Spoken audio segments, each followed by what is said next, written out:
Well, rise and shine, Elvis fans. We are at it for another fun-filled day of Elvis weekend, and you are a part of it. So last night we went to eat at one of my favorite places, Marlowe's, and they said, "You gonna be up in the morning? You should come over here. We're gonna have a bunch of people here signing autographs." So sounded like a fun time to me. So Daze with Jordan the Lion, some Elvis historical figures, some musicians, some people in his life, and you all begins right now. Start honking your horns. You all remember Marlowe's, home of the pink limo. That Marlowe's. Awesome. All right. I'll text you my name. Thank you so much. Thank you. Good morning. I was hoping I miss you guys. Book signings, all kinds of stuff going on. So it looks like it's a lot of authors, people that have put out Elvis books. Well, we have Miss Donna Presley here, and Donna, for my audience, would you like to explain who you are and what you're doing here at Elvis Week? Sure. My mother, Nash, and Elvis's father, Vernon, were brother and sister. I grew up at Graceland, so from the time I was 10 years old, I spent all my summers at Graceland. And then after when I was 17, and Elvis bought the Circle G Ranch, my family and I moved on to the Circle G, and then after he sold that, we moved on to the grounds of Graceland. No kidding. Yes, my family lived there till after his death, until they opened it in 1982. So yeah. What was Elvis like, another brother to you, or how often were you around Elvis, or what do you remember of it? Well, I mean, you know, when he was at home, I saw him all the time. You know. Yeah. I remember when I was about 14, him taking me and my mom and dad into the dining room, and this was before we moved there, so I was only coming in summer. And he said, "Aunt Nash, I would really like for Donnie," which is what he called me, "to come and stay here at Graceland and live with us, because I'm on the road a lot, and Dodger is home by herself a lot." Yeah. So we thought that'd be really cool. And he said, "I'll take good care of her, and you know, whatever she wants, I'll get her a car. She wants to go to college, and things, whatever she wants to do, I'll help her with it." And my mom went, "No."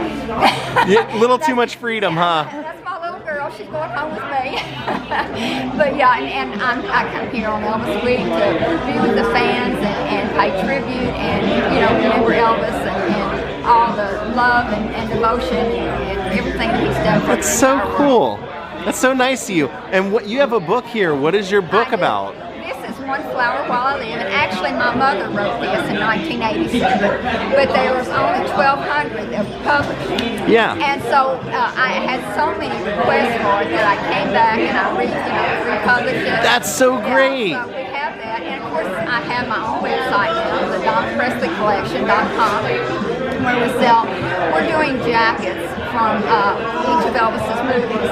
Oh, excellent! Yeah. So, I mean, it's really cool. It's beautiful jackets, and right now we have Blue Hawaii and Jailhouse Rock out. That's wonderful. So they'll be on the website, so, you know, please join in and see what you think. You know what I love, whenever you meet or see anyone that was a relative of Elvis, you never see them not smiling. He just brings a smile to people's face. He absolutely does. And your story, it's so great, but he's done that for so many people, just said, "Hey, I'm gonna take care of this for you and this for you." It's so amazing for people like you to pay it back for his memory. He made it a better, smaller world for all of us. I agree. Promoted love and respect for each other. I agree. I'm gonna show your books here.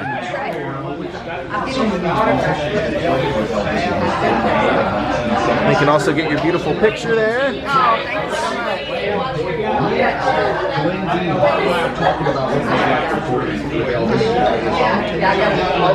Get out of the stable. Well, hello. I think the mystery is out of the bag with your shirt and your book. Would you like to introduce yourself, ma'am? Good morning. I'm Leticia Henley. And who were you? I was Elvis's personal nurse from 1968 to the end. Me and my family lived in Graceland from 1972 to 1983. I had a full-time job, internal medicine cardiology clinic. I took all 4 weeks of my vacation and traveled with Elvis. Wow. Our first family vacation was 78. It was really weird. Really? He treated you like a member of the family? Absolutely. Wow.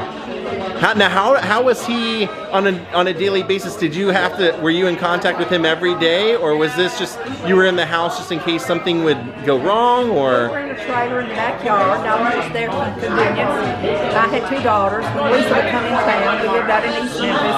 I'd get off from work, drive home, get her, come to Graceland, let them play the line, then have to go back home. So he kept trying to get me to move in the trailer. We just built a new home. I wasn't ready for that. So in 72, my husband was in commercial real estate, and the market had bottomed out on everything. So Elvis talked to Dr. Nick, called my husband, and hired him. But he had to live on the ground operation. Nice move. Elvis got what he wanted, huh? There's a song called My Way. Yeah. Elvis got his way. That is so great. Now, can you tell us maybe an interesting story about your time with Elvis, or? Oh gosh, there's so many. I told him he was like the dog and cat. He'd come in and out of the trailer. Of course, back there we didn't lock anything, so it wouldn't be uncommon for me to come home from work and be sitting at the table, or sitting on the sofa, or me be off on Thursday and him just walk in. And I told him one time I was coming down the hall, I was getting ready to go somewhere, didn't have anything on but my bra and panties, walked right face into it, and I said, "Look, we got to stop this. You see me in my bra and panties as much as my husband." Great guy. A great guy. That's nice. And you have a book. I have a book. My book's called Taking Care of Elvis. That's excellent. And I'll show you the end of it. Floral tributes and other tributes that fans of Mary pouring in. The end. This is the only thing that I had my manuscript and my pictures already. So when I took it to the publisher, this was the only thing I had to change. He had put this on up in the book, and I said, no, we got to do this for the fans. So this needs to be big and back. That's great. That's such a, how did you get the job? I mean, out of everybody in town, how did you? Look and you'll find out. Good. I love it. So nice to meet you. So I went ahead and bought both books because I loved both of those women. And let me tell you something funny that Tish told us. She said it's not in the book because she had forgotten about it. So she said that one day Elvis came to her and said that he wanted to drop 20 pounds in 2 weeks. And she said, okay, tomorrow we'll start a whole regiment, change the way you're eating, we'll start exercising. She said, and then I come the next day and he's sitting there in a bathrobe eating biscuits and eating food he shouldn't be eating. So she said, I tell him, get in there, get your clothes on, we're gonna go out and play racquetball. She said, I'm out there just running him all over the court, and the next thing I know, she said, I hear a thud, and he's sitting on his butt, and he says, Tish, I just found out my balls don't bounce. And she said she absolutely lost it. And the reason I bought her book was because she told us a story that is in the book that was even funnier than that one. And apparently they're having an event over at the Holiday Inn, including Elvis's bodyguard and one of his pilots. And Tish said for us to meet her over there because buying her book comes with a free shot glass. I also heard a rumor that famed jeweler Lowell Hayes has a booth here and is here. I really want to meet him. I'd say we're in the right place. So this is a couple of rooms big. Actually right here is Jerry Lee Lewis' ex-wife. She's selling some Jerry Lee memorabilia and we're looking for Lowell Hayes. So this is the Elvis Pawn Shop experience here at the Holiday Inn, and they have record sales, book sales, people signing books. We found Tish over here to get my shot glass, and here's the Lowell Hayes I've been a nurse stuff. for 21 years, and the last couple of years I've been. And here's the awesome shot glass. That's the only portrait that Elvis ever commissioned of himself. Yeah, That painting I've been right there. Once. I've been I think I want to buy the lion ring off of the booth here. That seems appropriate, doesn't it? And Tish was the reason that they did the Eternal Flame out at the gravesite. That was her idea. Now check these out. These are actually from the Jungle Room. When Elvis started doing the furniture in there, Tish was telling me that he put these up beside the chairs because he didn't have anything there. And then when he removed them, he gave them to her. So they're now on eBay. They're doing an Elvis Week auction, and they're being sold as a pair. So I think I'm going to go ahead and get the Lowell Hayes lion ring. Very appropriate.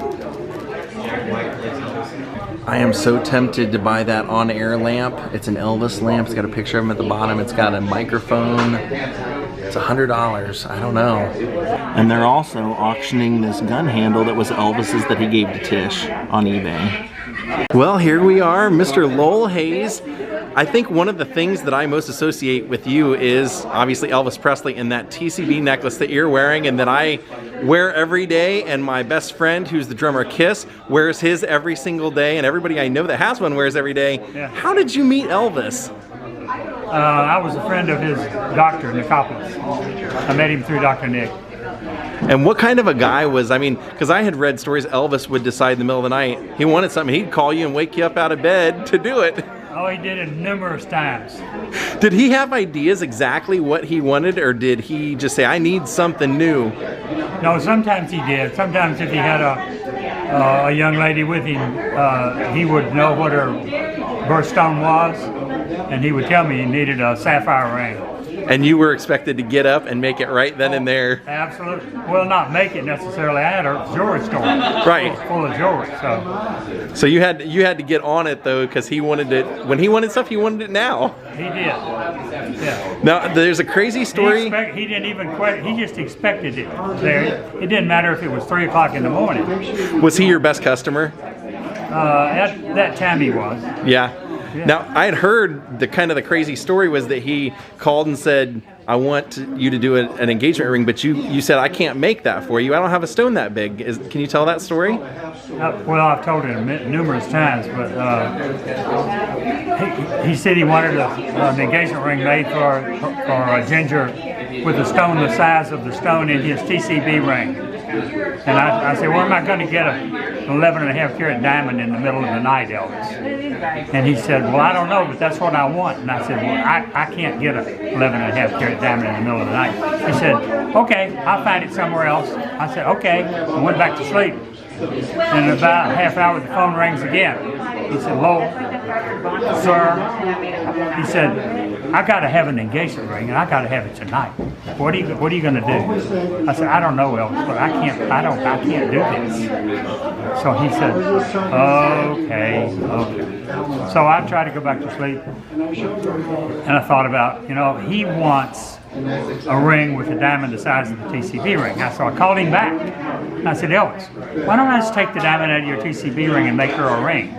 He said, that's great, come get it. So I drove out to Graceland, got the TCB ring, called my jeweler, my diamond setter, meet me at my jewelry store at 3 o'clock in the morning. And we had a mounting that it would fit. So we mounted the stone, took it back out to Elvis, and then I put a CZ in his TCB ring until I could find him a diamond, and the CZ never got replaced. So his TCB ring that's on display at Graceland is the original ring, and it has a CZ in it. Because of that story. Because of that story. Which is so cool. Now, I'd heard stories that he would ask you for something, and you'd give it to him, and almost like a prototype, he'd say, well, can you change this and change this? But he'd keep the rings and give them out to other people, too? He never asked me to change anything, hardly. Oh. Ever. No. He went with what you had come up with, or... Because I just figured he'd be one of those people, he'd have, I want the lion's eyes this color and this and that, or well, some pieces he did, but that was very rare. Usually, he bought out of my cases. Oh, okay. And Yeah. one of the things I think is great about him is he was so proud of your jewelry, he told everybody, take a look at this, take a look at this. That had to make you feel pretty proud, I would think. And I bought for him. I bought jewelry that I knew he would like, so that when he called me, I would have a selection that he would like. That's so great. And you still make jewelry to this day because people like us kind of wear it. I mean, at least it's still out there. I do reproductions of jewelry I made him, yes. Right. I don't create, I hardly ever create anything more. Yeah, but you keep it so that... See, I've got all the original molds. That's what I mean. It's stuff was made from. All the fans, one of the things we always want is to own a piece of Elvis, and if you can't own one of the rings that he wore, you want as close as you can get, and that's so cool that you still keep that going. Yeah. Thank you so much for your time, Lowell. You're welcome. So we're gonna go get a bite to eat as we pass Graceland now at a place that not only Spa Guy recommended, but the people at Marlowe's actually recommended this also. It's called the Egg King Cafe, and apparently one of Elvis's cooks, grandson, I believe, opened this and uses her recipes, so it was highly, highly recommended. Here it is, Elvis fans, welcome. And they're hiring, so if you need a job, you know, get your way over here. Let's give this a try.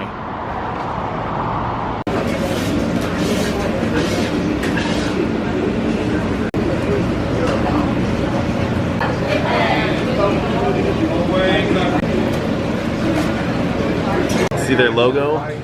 Just like Grandma used to make. I think we're going for the Egg King Special. Some grits.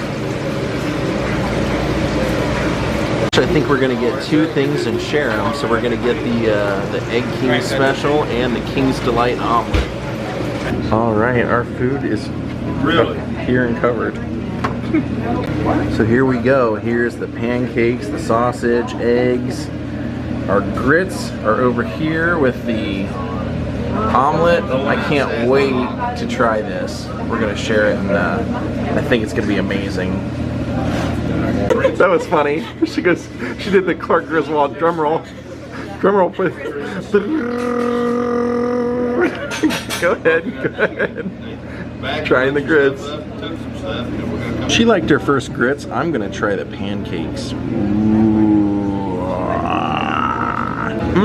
Those are great. As good as it all is, the omelet is unbelievably amazing. It almost tastes like a Philly cheesesteak. That would be my recommendation. Go with the King's omelet when you come here.